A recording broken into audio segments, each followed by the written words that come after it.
Hello there, welcome to our weekly news magazine program Bhutan This Week, and I am Tamchasam. This week's top stories. His Holiness the Jekhempo graced the Chamju at Tashezong in Thimphu. Bhutan not to attend the 19th SAARC Summit. And 68 various local government posts still vacant following the recent LG elections. Now in detail, His Holiness the Jekhempo graced the Chamju at Tashezong in Thimphu. The day is observed to present the programs for the upcoming Thimphu Seju to His Holiness and the guardian deities of the country.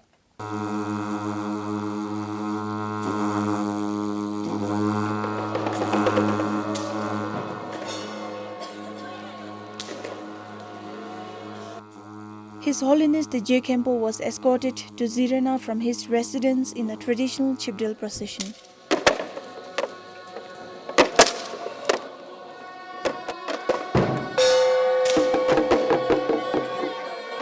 Eight selected mask dances were performed by the monks of Shundasa and Royal Academy of Performing Arts to mark the day.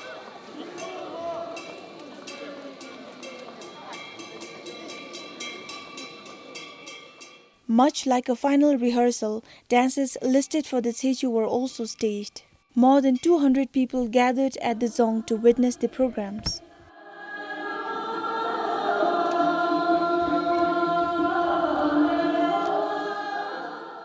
As the day coincided with the blessed rainy day, some families had also come with packed lunches to celebrate two festivities. Annually, Chamju is conducted a few days before the Seju and is an indication that everything is set for the festival.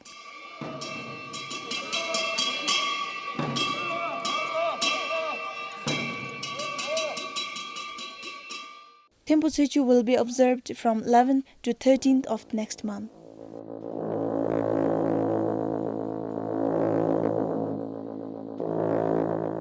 Tamchusam, BBS News. Bhutan joined some of the member states of South Asian Association for Regional Cooperation to express its inability to participate in the upcoming summit of the association. The government informed Nepal, the current chair of SAARC, on Tuesday. A press release from the Foreign Ministry states the government has expressed its concern to Nepal that deteriorating security situation in the region has created an environment which is not conducive for the successful holding of the 19th SAARC Summit. The summit is scheduled to be held in Pakistan later in November. Like Bhutan, other member states of India, Afghanistan and Bangladesh have also decided to pull out of the summit for the same reason. The press release also reads that Bhutan, as one of the founding members of SAARC, is strongly committed to SAARC process and strengthening of regional cooperation. The government is hopeful that the situation would return to normalcy to enable early and successful convening of the 19th SAARC Summit. Tamchusam, BBS News. The Election Commission officially declared the results of the second round of the local government elections on Wednesday, and 68 various LG posts still remain vacant. People across the country elected 1,477 local leaders. 8 posts were left vacant in Dagana, the highest among 20 Dzongkhaks, followed by Samrup Dzongkhar with 6. Mongar and Thimphu each has 5 vacant posts. Of the 68 vacant posts, 12 Demkongs remained since the candidates secured more no votes.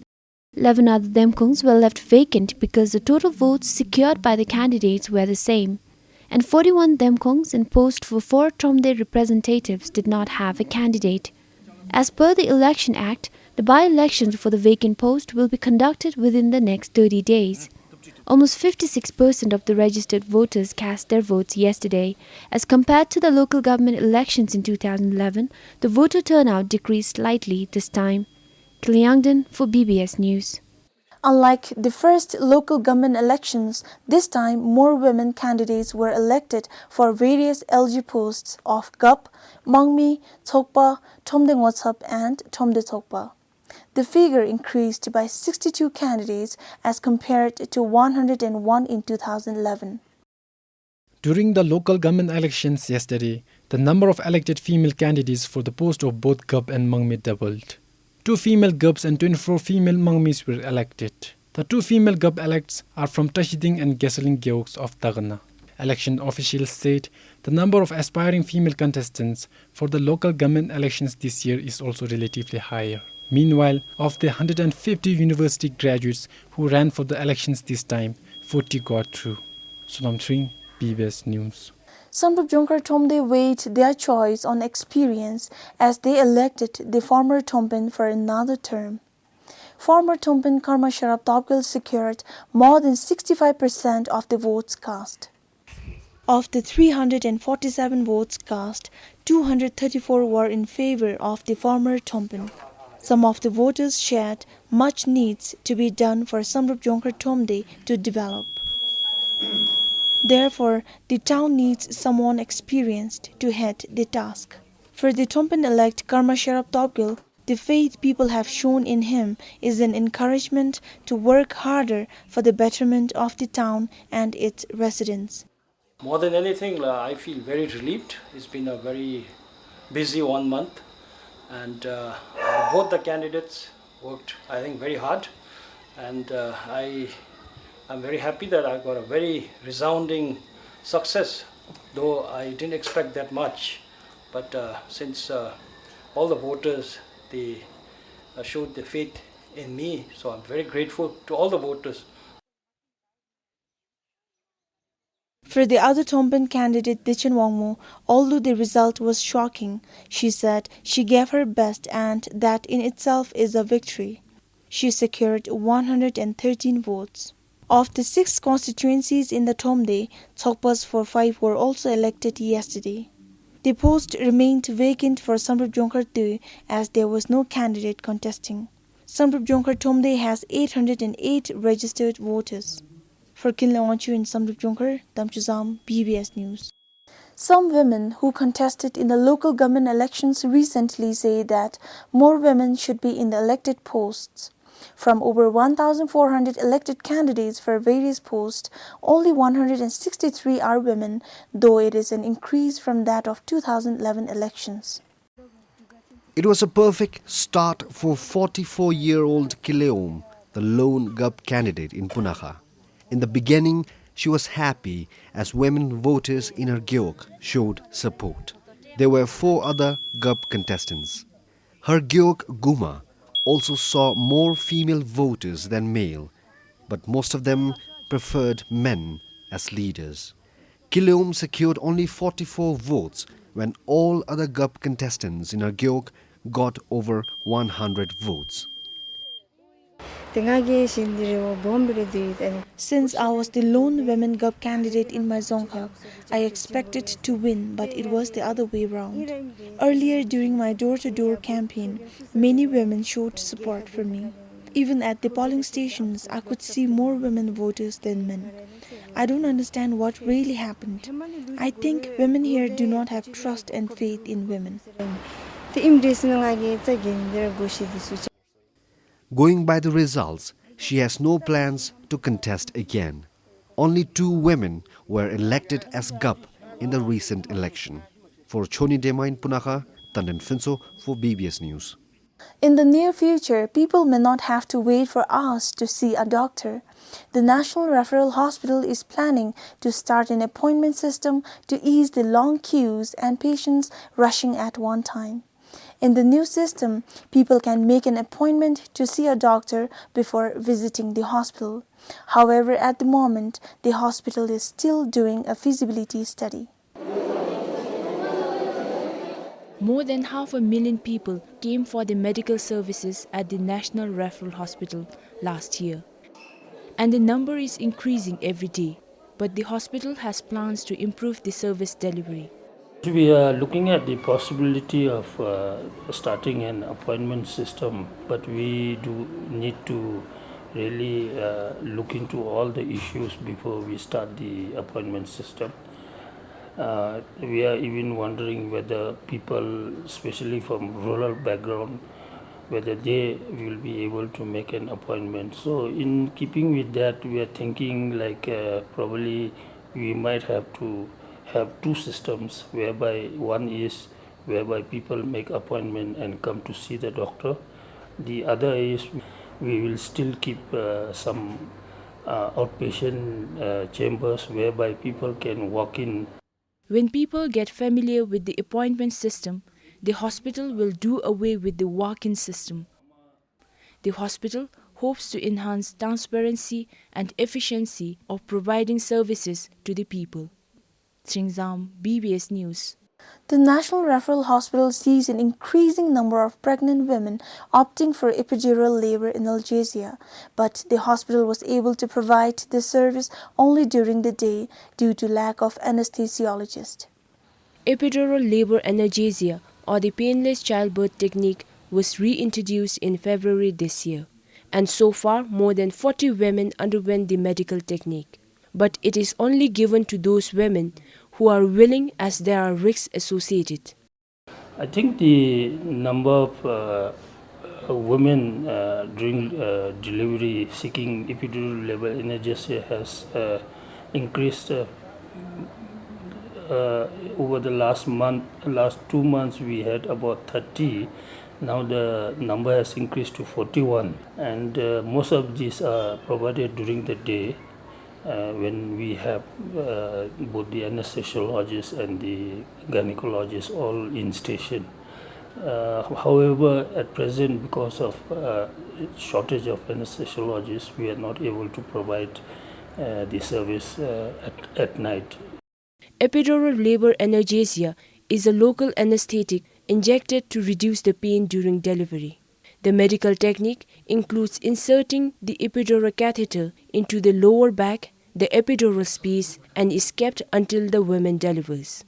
Through it, the local anesthetic dose enters into the epidural space. Even after surgery, the catheter is kept for 1 to 2 days as it relieves the pain. Meantime, to solve the shortage of anesthesiologists, hospital has been trying other means.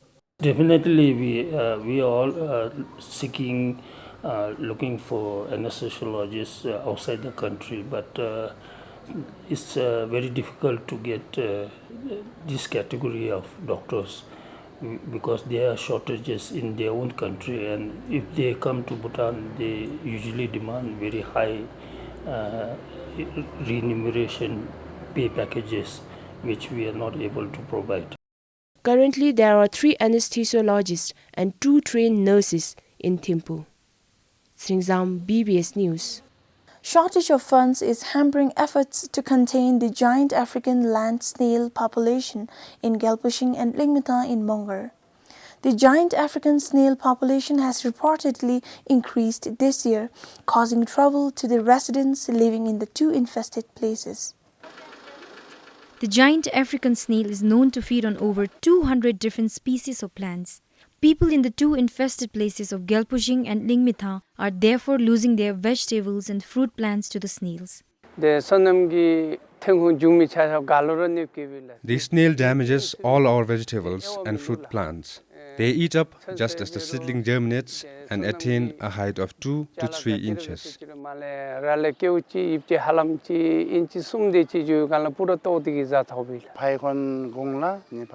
The snails even enters our houses, so we salt and kill them. And if we don't do that, they keep entering our houses. If we stop collecting, their number will keep on increasing. The snail is also seen in Tridangbi. We collect and dump them in the pit here in Gelpushing. It's better when we collect, the number can be reduced at least.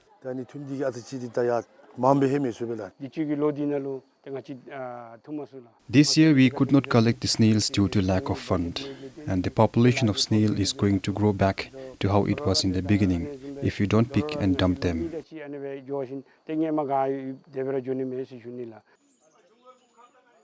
The giant snail population was once brought down 2 years ago. With funds from the Agriculture Department, locals were paid 25 Newton per kilogram of snails. The snails were then salted and dumped in a pit at the landfill site. But for about a year now, no such containment measures were taken due to lack of fund. According to agriculture officials, the snail population keeps increasing as each female snail lays 90 to 120 eggs in a season. The giant snail breathes twice a year. But to control the spread of snails to uninfected areas, Bafra has set up 3 checkpoints to check the vehicles.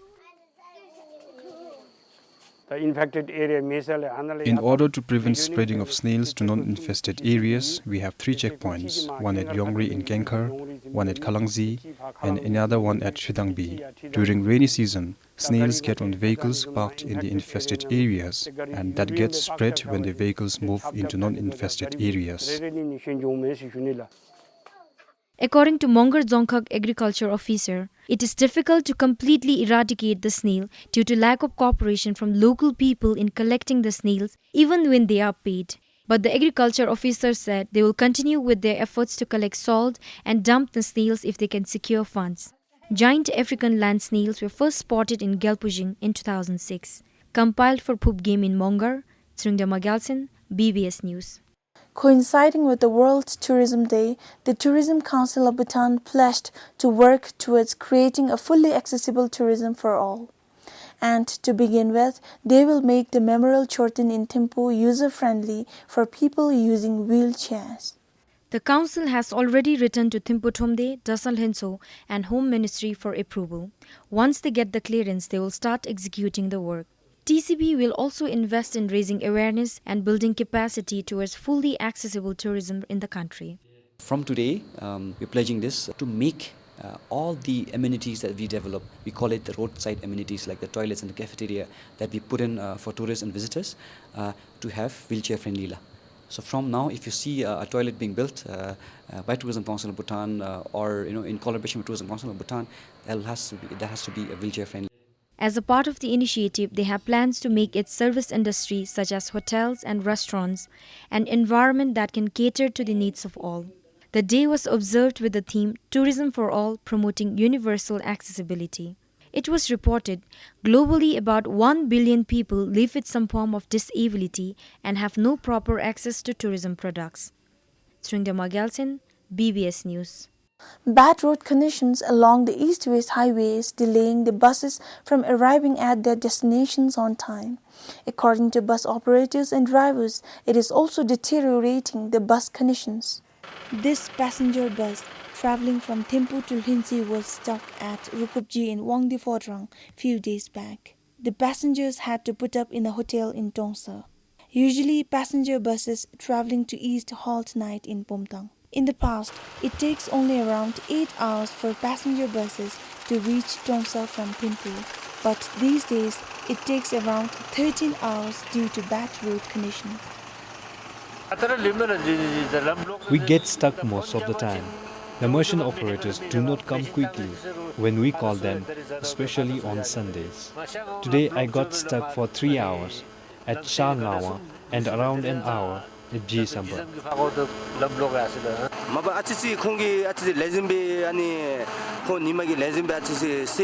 If the potholes on the roads are filled properly during the day, then we can travel faster. But when we get late, it is difficult for our passengers to get food and hotel rooms to sleep in Bumtang.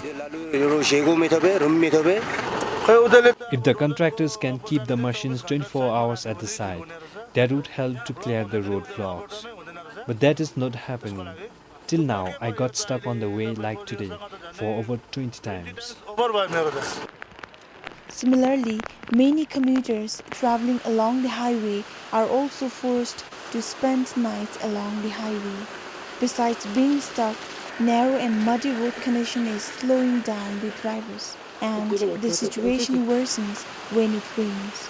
The road is particularly challenging for light vehicles.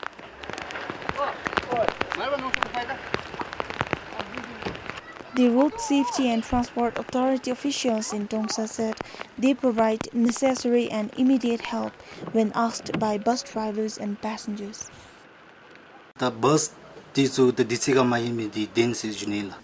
If it is not raining, then we ask contractors to clear the road whenever possible.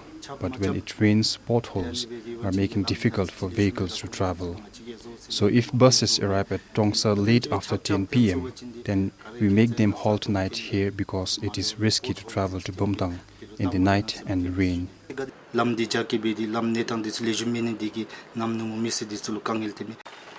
At least 7 passenger buses travel every day from Thimphu towards the east. For Surjaman Thapa in Tongsa, Tamchuzam, BBS News. Residents living next to the Tashi commercial complex in Phinsiling are complaining of noise pollution and hot air produced by the air conditioners installed in the complex. They said they have been bearing this for about 3 years now. These air conditioners of the complex, residents of the 2 adjacent buildings said, are kept running throughout the day. It remains turned off only on Sundays. We have children and aged parents, and this sound is too loud and disturbing. It's a problem for us. It's already difficult to bear the heat here, and the hot air from the air conditioner only adds to it. Although I have a hearing problem, I face difficulty with this sound.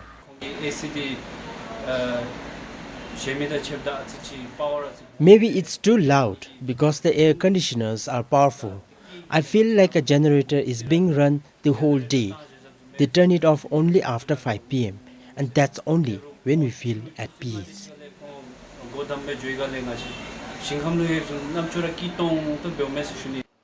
Some of them also express concerns of adverse effects on their health.